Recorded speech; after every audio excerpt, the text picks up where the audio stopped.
नमस्ते, मैं आपका टूरिस्ट गाइड संजय सिंह। मैं आप सभी का स्वागत करता हूं इस बुद्ध की पवित्र स्थल सारनाथ में, जो लगभग वाराणसी रेलवे स्टेशन से 9 किलोमीटर की दूरी पे है। मेरा वीडियो बनाने का मकसद है कि जो लोग यहाँ आते हैं आधे अधूरे चीज़ों को देख के चले जाते हैं। चूँकि सारनाथ बहुत ही इम्पोर्टेंट प्लेस है और थोड़ा अगर आप यहाँ आते हैं तो आपसे निवेदन है कि मौर्य काल, कुषाण काल और गुप्त काल के विषय में थोड़ा गूगल करके आए आप, ताकि यहाँ की चीज़ों को समझने में आसानी होगी आपको।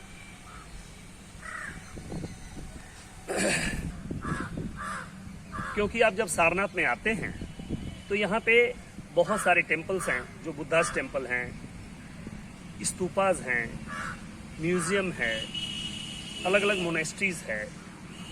चूँकि मैं जो वीडियो बना रहा हूँ ये केवल उन्हीं चीज़ों पे बना रहा हूँ जो काफ़ी मोस्ट इम्पॉर्टेंट है, जो आपको देखनी है। तो प्लीज़ सबसे पहले हम उस जगह पे चलते हैं जो सारनाथ का एंट्री पॉइंट है, जहाँ पे बुद्ध और 5 ऋषि पहली बार बोध गया के बाद दोबारा आके सारनाथ में मिले थे। वो जगह कौन सी है, तो प्लीज़ आते हैं। बौद्ध धर्म के 4 मेन तीर्थस्थल हैं, जिसमें लुम्बिनी है जहाँ पे बुद्ध का जन्म हुआ था, दूसरा बोधगया जहाँ पे बुद्ध को ज्ञान हुआ। लेकिन कुछ घटनाएं हुई थी जिसको लेकर के 5 ऋषि नाराज होकर सारनाथ आए थे और उनको ढूंढते हुए ज्ञान होने के बाद बुद्ध यहाँ सारनाथ आए और पहला धर्म उपदेश दिए। यानी बौद्ध धर्म का प्रचार यहीं से हुआ था। चौथा स्थान कुशीनगर गोरखपुर, जहाँ पे बुद्ध का निर्वाण हुआ था। तो ये सारी चीज़ें मैंने बताई आपको। हम चौखंडी स्तूप आ चुके हैं, यानी ये सारनाथ का एंट्री पॉइंट है और हम मेन गेट से प्रवेश कर रहे हैं। जो ASI का साइट है, यहाँ पे आपको टिकट वगैरह लेना पड़ेगा। और ये वो स्थान है जहाँ पे बुद्ध के 5 ऋषि बुद्ध से रूठ करके सारनाथ आए और यहीं पे रुके थे।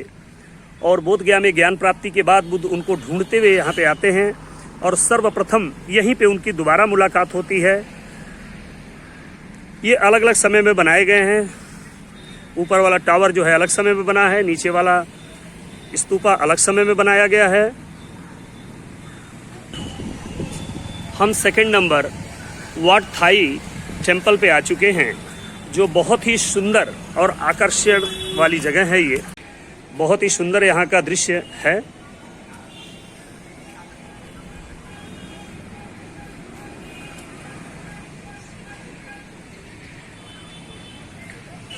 और इसके राइट साइड में ये थाई मोनेस्ट्री है, थाई टेम्पल। ये ऐसे कुछ दृश्य होगा आपके सामने। ये रहा थाई मोनेस्ट्री के अंतर्गत। आप ये बुद्ध की अलग अलग मुद्राएं आप देखेंगे। जो घटनाएं बुद्ध के लाइफ में हुई थी उस हिसाब से अलग अलग पोस्चर, अलग अलग मुद्राएं आपको दिखाई देंगी। आपके सामने है ये थाई टेम्पल। राइट साइड में आप देख सकते हैं ये हमारा जो राष्ट्रीय चिन्ह था कुछ ऐसे ही था, जो म्यूजियम में रखा हुआ है। इसको आप देख सकते हैं। ऊपर एक व्हील था, बीच में भी एक व्हील था और अलग अलग 4 एनिमल्स हैं।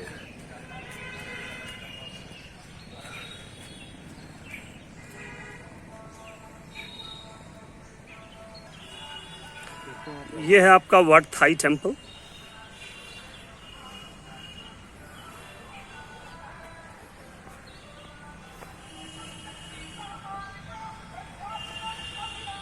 चूंकि कोविड के कारण अभी एंट्री नहीं है टेम्पल में, बाहर से मैं वीडियो बना रहा हूँ।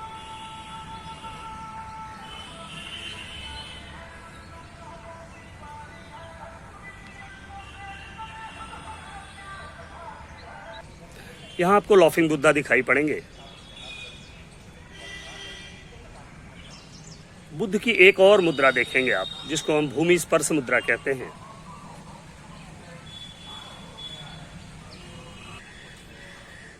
ये वो बुद्ध हैं जिसके विषय में आपसे बात कर रहा था।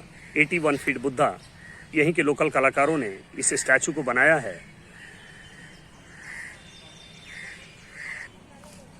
थोड़ा मैं आपको नज़दीक से दिखाना चाहता हूँ।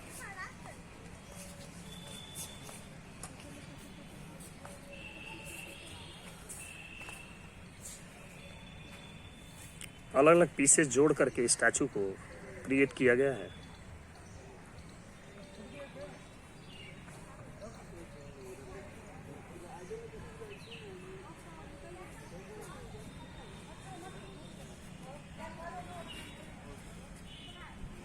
काफी सुंदर दृश्य है थाई बौद्ध विहार का, आप देख सकते हैं।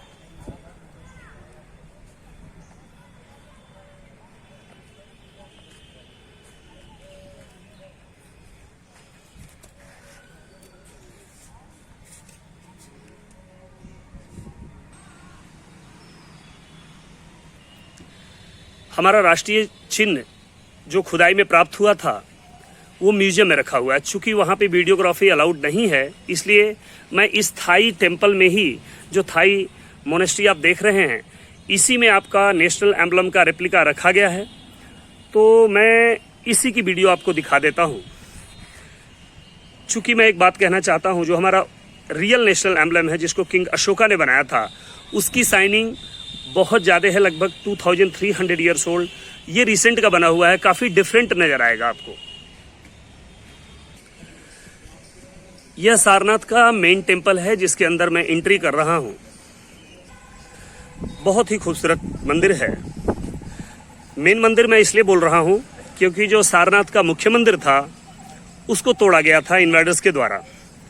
तो ये प्रेजेंट में सारनाथ का मेन टेम्पल है, जो रेप्लिका है उस मुख्य टेम्पल का। इसको बनाने वाले थे श्रीलंका के बौद्ध भिक्षु अनगारिका धर्मपाल जी। काफी बड़ा योगदान रहा सारनाथ में इनका। थोड़ा मैं नजदीक से दिखाना चाहता हूं इस मेन मंदिर को।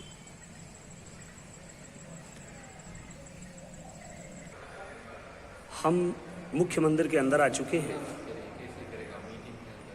और ये बुद्ध का मुख्य मंदिर है। मुझे आवाज करने के लिए मना किया गया है। और ये वॉल पेंटिंग है बुद्धा की, आप देख सकते हैं।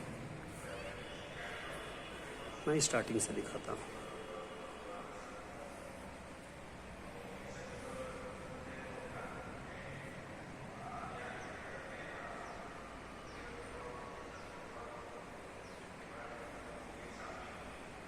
ये 4 चीजें बुद्ध ने देखी थी। गृह त्याग, बुद्ध का 5 ऋषियों के संग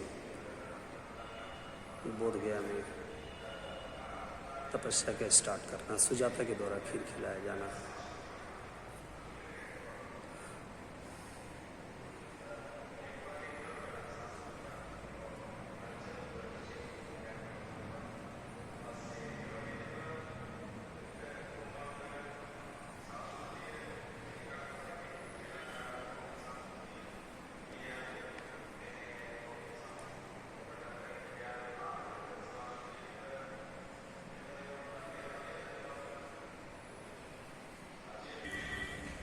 ये हमारे मुख्य भंती जी यहाँ पे हैं,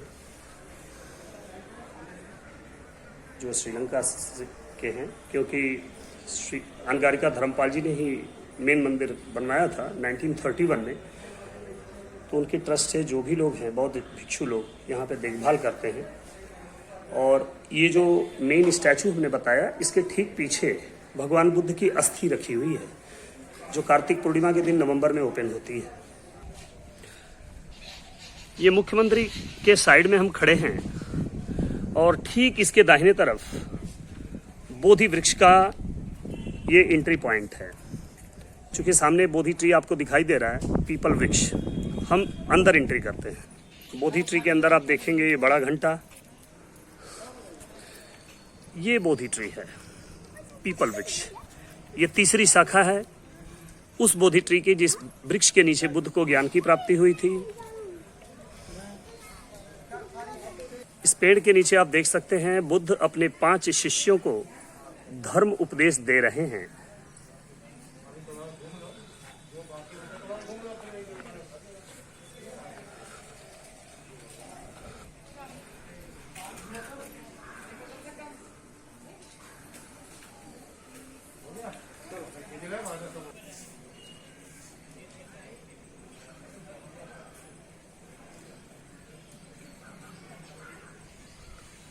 अब हम उस स्थल पे आ चुके हैं जहाँ पे बुद्ध निवास करते थे, जहाँ पे बुद्ध ने पहला प्रवचन दिया था। यहाँ पे आप देखेंगे कई प्रकार के स्तूप हैं, चूंकि ये स्थल सबसे इम्पोर्टेंट है सारनाथ में। ये ASI के अंतर्गत आता है, आर्कियोलॉजिकल सर्वे ऑफ इंडिया। आगे आप देख रहे हैं अशोकन पिलर यहीं से प्राप्त हुआ था, मुख्य मंदिर सारनाथ का, जो रूइंस में कन्वर्ट हो चुका है। स्तूपा, जहाँ पे बुद्ध ने प्रथम धर्म उपदेश दिए थे, और ये बीच में एक और स्तूप है जो तोड़ दिया गया था, जैन टेम्पल है राइट साइड में। ये चीज़ें आपको इस रूइंस एरिया में देखने को मिलेगी। यहाँ इस रूइंस एरिया में आपको अलग अलग मोनेस्ट्री दिखाई देगी, जो सबसे बड़ी मोनेस्ट्री आपके सामने होगी। ये स्तूप काफ़ी महत्वपूर्ण है सारनाथ में, धर्मराज का स्तूप। चूँकि मैं आपको पूरी वीडियो घुमा के दिखाता हूँ, ये रहा इसका।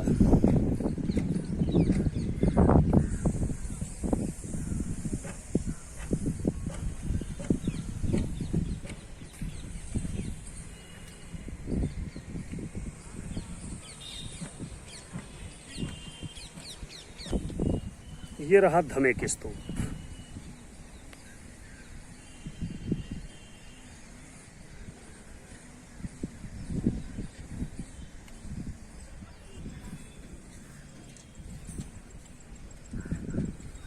ये सारनाथ के मुख्य मंदिर का बाहरी भाग।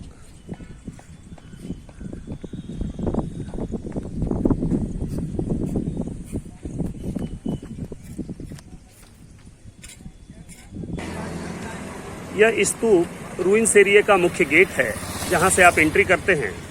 और यहाँ पे कुछ लोग ऑनलाइन टिकट बना रहे हैं। ऑफलाइन टिकट इस जगह से मिलेगा आपको 2 बजे के बाद, चूंकि कोविड का प्रॉब्लम चल रहा है इस समय।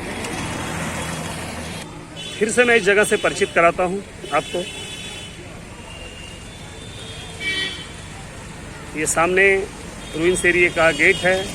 इसके जस्ट दाहिने तरफ आप देखेंगे म्यूजियम है। ये म्यूजियम का एंट्री पॉइंट है।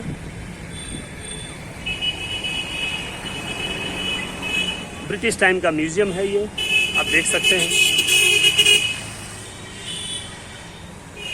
इस म्यूजियम के अंदर हमारा राष्ट्रीय चिन्ह रखा हुआ है, जो सम्राट अशोक ने बनाया था। बुद्ध की बहुत ही सुंदर प्रतिमा, धर्मचक्र प्रवर्तन मुद्रा में। कई सारे बुद्धा स्टैचूज मिलेंगे डिफरेंट टाइम के। भगवान शिव का भी स्टैचू काफ़ी बड़ा इसमें आपको दिखाई देगा। इसमें अलग अलग समय की चीज़ें हैं, जैसे मैंने पहले ही कहा था आपसे, मौर्य काल, कुषाण काल और गुप्त काल की चीज़ें मिलेंगी। तो पहले से ही इसको आप रीड करके आएँ तो ज़्यादा आसानी होगा। सारनाथ आने का सबसे बेहतरीन समय जो है वो आपका नवंबर से लेके मार्च तक है, क्योंकि यहाँ टिकट के लिए दोनों ऑप्शन मौजूद हैं। ऑनलाइन अगर टिकट बना के आते हैं आप तो ज़्यादा बेटर होगा। आप गूगल क्रोम ओपन करके ASI archaeological survey of India search करेंगे, बाकी प्रोसेस आते जाएंगे। हेरिटेज मॉन्यूमेंट ऑफ इंडिया, उसको सर्च करेंगे, वेबसाइट खुलेगी और आप टिकट बना सकते हैं। तो अंत में मैं आपसे विदा लेना चाहता हूँ। नमस्कार, धन्यवाद।